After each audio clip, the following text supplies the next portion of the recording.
नमस्कार विद्यार्थी मित्रांनो, स्वागत आहे तुमचं SK MPSC अकॅडमी या आपल्या यूट्यूब चॅनलमध्ये। आज दिनांक 2 फेब्रुवारी 2024 वार आहे गुरुवार। तुमच्यासाठी घेऊन आलो आहे संपूर्ण लोकसत्ता वृत्तपत्र विश्लेषण।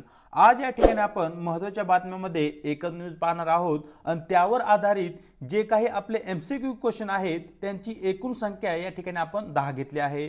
कारण या ठिकाणी काल म्हणजे दिनांक 1 फेब्रुवारी रोजी अर्थमंत्री निर्मला सीतारामन यांच्याकडून केंद्रीय अर्थसंकल्प 2024 हा संसदेमध्ये मांडण्यात आला आणि केंद्रीय अर्थसंकल्प 2024 किंवा जो काही अर्थसंकल्प असतो तो स्पर्धा परीक्षे दृष्टिकोनातून खूपच महत्त्वाचा असतो। त्याशी रिलेटेड ज्या काही महत्त्वाच्या कन्सेप्ट आहेत त्याही आपण येणाऱ्या काळामध्ये पाहणार आहोत। परंतु या ठिकाणी जो काही केंद्रीय अर्थसंकल्प आहे त्यावर आधारित महत्त्वपूर्ण एकूण 10 क्वेश्चन पाहणार आहोत। म्हणजेच या ठिकाणी त्याशी रिलेटेड ज्या काही कन्सेप्ट आहेत त्या या ठिकाणी आपण त्या समजून घेण्याचा प्रयत्न करणार आहोत। चला तर जी काही आपली डिस्कशन आहे तिला या ठिकाणी आता आपण सुरुवात करूया।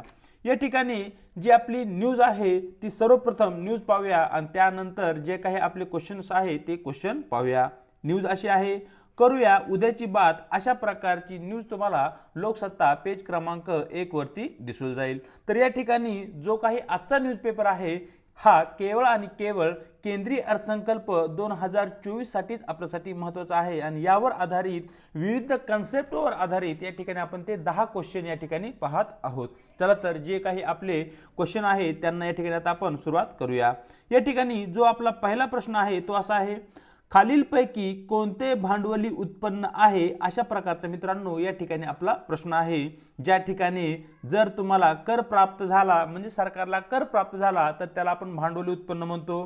पर्याय बी आहे लाभांश, पर्याय सी आहे निर्गुंतवणूक ज्याला की आपण डिसइन्व्हेस्टमेंट असे म्हणतो आणि पर्याय डी आहे बाह्य अनुदान। तर मित्रांनो या ठिकाणी लक्षात असू द्या जी काही निर्गुंतवणूक आहे ज्याला की आपण डिसइन्व्हेस्टमेंट म्हणतो हे या ठिकाणी भांडवली उत्पन्नाचे एक साधन आहे। निर्गुंतवणूक किंवा ज्याला की आपण डिसइन्व्हेस्टमेंट म्हणतो ती निर्गुंतवणूक म्हणजे या ठिकाणी जे काही PSU असतात म्हणजे पब्लिक सेक्टर युनिट किंवा सरकारी मालकी जे काही कारखाने असतात ती कारखाने काय करतात, फॉर एक्झाम्पल सरकार यांच्या समभागांची किंवा यांच्या शेअर्सची विक्री करते।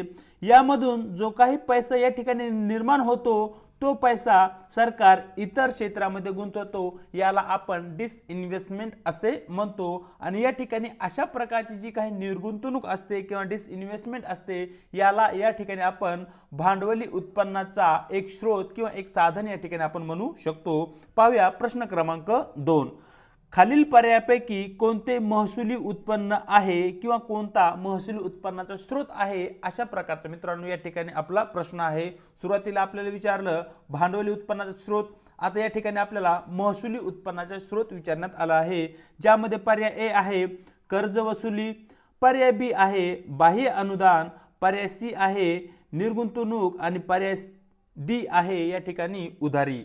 तर या ठिकाणी या प्रश्नाचे योग्य उत्तर राहील बाह्य अनुदान। म्हणजे या ठिकाणी जे काही बाह्य अनुदान असतं किंवा बाह्य घटकाकडून जो काही उत्पन्न प्राप्त होते त्याला या ठिकाणी आपण महसुली उत्पन्न असे म्हणतो। पाहूया प्रश्न क्रमांक 3, सरकारी बजेट अंतर्गत वित्तीय तूट कशाशी संबंधित आहे। मित्रांनो या ठिकाणी भांडवली उत्पन्न, महसुली उत्पन्न, वित्तीय तूट या ज्या कन्सेप्ट आहेत इकॉनॉमिक्स मध्ये त्या खूपच आपल्यासाठी महत्त्वाच्या आहेत आणि ही जी प्रत्येक कन्सेप्ट आहे ती तुम्हाला माहिती असली पाहिजे। येणाऱ्या काळामध्ये या प्रत्येक कन्सेप्टवर इन डिटेलमध्ये आपण चर्चा करणार आहोत। एक एक कन्सेप्ट घेऊया आणि त्या ठिकाणी त्या कन्सेप्टला समजून घेण्याचा त्या ठिकाणी आपण प्रयत्न करूया।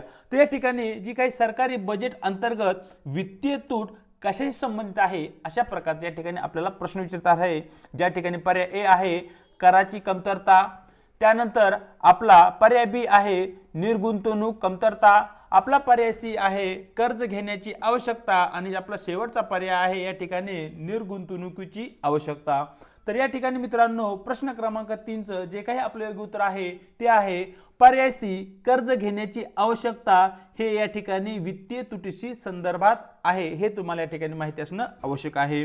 प्रश्न क्रमांक 4, सरकारी अर्थसंकल्पाचा वापर करून केलेल्या उपयोजना होऊ शकतात। म्हणजे खालीलपैकी कोणत्या साधनांचा किंवा कोणत्या सरकारी उपयोजना आहेत ज्यांचा वापर आपण अर्थसंकल्पाच्या माध्यमातून करू शकतो अशा प्रकारचा तो प्रश्न आहे।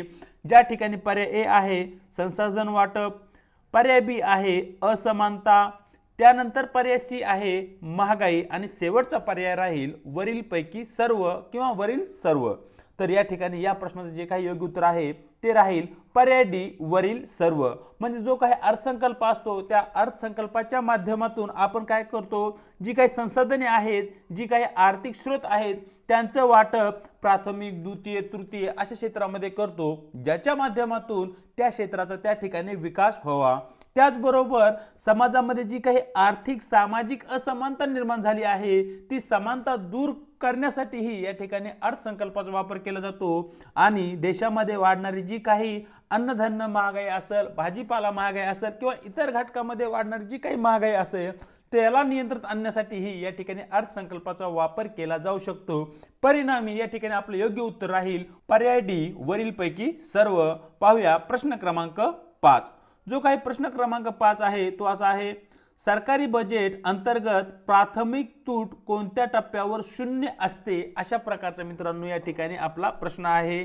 ज्या ठिकाणी पर्याय ए आहे जेव्हा महसुली तूट शून्य असते, पर्याय बी आहे जेव्हा निव्वळ व्याज पेमेंट शून्य असते, पर्याय सी जेव्हा वित्तीय तूट ही व्याज भरणे याच्या बरोबरीचे असते आणि पर्याय डी आहे शून्य जेव्हा वित्तीय तूट असते किंवा शून्य वित्तीय तूट असते। मग अशा परिस्थितीमध्ये या ठिकाणी आपल्या प्रश्नाचं जे काही योग्य उत्तर आहे ते आहे पर्याय सी वित्तीय तूट आणि व्याज भरणे हे जेव्हा समान पातळीवर असते तेव्हा या ठिकाणी सरकारी बजेट अंतर्गत जी काही प्राथमिक तूट असते ती शून्य या टप्प्यावर येते। म्हणजे प्राथमिक तूट या ठिकाणी शून्य असते हे तुम्हाला त्या ठिकाणी माहिती असणं आवश्यक आहे। पाहूया प्रश्न क्रमांक 6। वित्तीय तुटीबद्दल काय म्हणता येईल, अशा प्रकारचा मित्रांनो या ठिकाणी आपला प्रश्न आहे। ज्या ठिकाणी पर्याय ए आहे व्याज देयके, बी उधारी, सी कर्ज वजा व्याज देयके, डी व्याज देयके वजा कर्ज। तर या ठिकाणी प्रश्न क्रमांक 6चं जे काही आपलं योग्य उत्तर आहे ते आहे पर्याय बी उधारी। हा जो शब्द आहे तो तुम्हाला या ठिकाणी माहिती असणं आवश्यक आहे। पाहूया प्रश्न क्रमांक 7। प्राथमिक तूट कशाला म्हणतात, अशा प्रकारचा आपला प्रश्न क्रमांक या ठिकाणी 7 विचारण्यात आला आहे। ज्या ठिकाणी पर्याय ए आहे व्याज देयके, बी उधारी, सी पर्याय आहे व्याज देयके आणि कर्ज दोन्ही आणि शेवटचा पर्याय आहे मित्रांनो डी कर्ज वजा व्याज देयके। तर प्रश्न क्रमांक 7चं योग्य उत्तर आहे पर्याय डी कर्ज वजा व्याज देयके हे या ठिकाणी आपल्या प्रश्नाचं योग्य उत्तर राहील। पाहूया प्रश्न क्रमांक 8। कोणत्या दोन घटकांमधील फरक प्राथमिक तूट निर्माण करतो, तर या ठिकाणी पर्याय ए आहे महसुली तूट आणि वित्तीय तूट, पर्याय बी एकूण खर्च आणि महसुली प्राप्ती, पर्याय सी व्याज देयके आणि महसुली तूट, पर्याय डी व्याज देयके आणि वित्तीय तूट। तर या ठिकाणी मित्रांनो प्रश्न क्रमांक 8चं योग्य उत्तर राहील पर्याय डी व्याज देयके आणि वित्तीय तूट। हे जे दोन घटक आहेत ते या ठिकाणी प्राथमिक तुटीमधील जो काही फरक आहे तो या ठिकाणी ते निर्माण करण्याचं कार्य करतात। पाहूया आजचे आपले शेवटचे 2 प्रश्न, ज्यामध्ये पाहणार आहोत प्रश्न क्रमांक 9। सरकारी अर्थसंकल्पाअंतर्गत कर्ज निर्माण होतात। या ठिकाणी आपला पहिला पर्याय आहे ए महसुली तूट, बी प्राथमिक तूट, सी कराची तूट आणि डी वित्तीय तूट। प्रश्न क्रमांक 9चं योग्य उत्तर राहील पर्याय डी वित्तीय तूट ही अर्थसंकल्पाअंतर्गत कर्ज निर्माण करणारी तूट म्हणून तिला ओळखलं जातं। या ठिकाणी शेवटचा प्रश्न पाहूया, खालीलपैकी सत्य असलेल्या विधानाचा उल्लेख करा किंवा सत्य विधान ओळखा, अशा प्रकारचा मित्रांनो या ठिकाणी आपला प्रश्न आहे।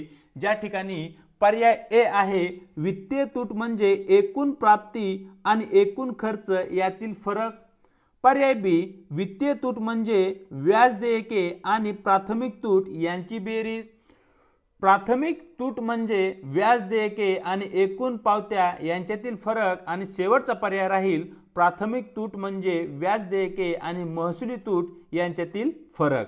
तर या ठिकाणी मित्रांनो या प्रश्नाचे जे काही आपले योग्य उत्तर आहे ते आहे पर्याय बी वित्तीय तूट म्हणजे जे काही व्याज देयके असतात आणि जे काही प्राथमिक तूट असते यांची जेव्हा आपण बेरीज करतो तेव्हा त्या ठिकाणी आपल्याला वित्तीय तूट जी आहे ती त्या ठिकाणी मिळण्यास मदत होते। तर या ठिकाणी मित्रांनो ज्या काही महत्त्वाच्या कन्सेप्ट आहेत त्यावर या ठिकाणी आपण थोडा नजर टाकण्याचा प्रयत्न केला। तर अशा प्रकारे मित्रांनो दिनांक 2 फेब्रुवारीचे जे काही आपलं महत्त्वपूर्ण डिस्कशन आहे ते या ठिकाणी आपण पूर्ण केलेलं आहे। व्हिडिओ जर पहिल्यांदा पाहत असाल तर व्हिडिओला लाईक आणि शेअर करायला विसरू नका। त्याचबरोबर न विसरता या ठिकाणी आपल्या यूट्यूब चॅनलला सबस्क्राईब करायलाही विसरू नका। व्हिडिओच्या डिस्क्रिप्शन बॉक्समध्ये देण्यात आलेली आपल्या टेलिग्राम चॅनलची जी काही लिंक आहे त्या ठिकाणी आपले टेलिग्राम चॅनल ही तुम्हाला जॉईन करायचे आहे, ज्याच्या माध्यमातून आपल्या प्रत्येक व्हिडिओच्या लिंक्स आणि त्याचबरोबर स्पर्धा परीक्षेसंदर्भात आवश्यक अपडेट त्या ठिकाणी तुम्हाला भेटून जातील। आज इथेच थांबत आहोत, भेटूया एका नवीन व्हिडिओ सोबत।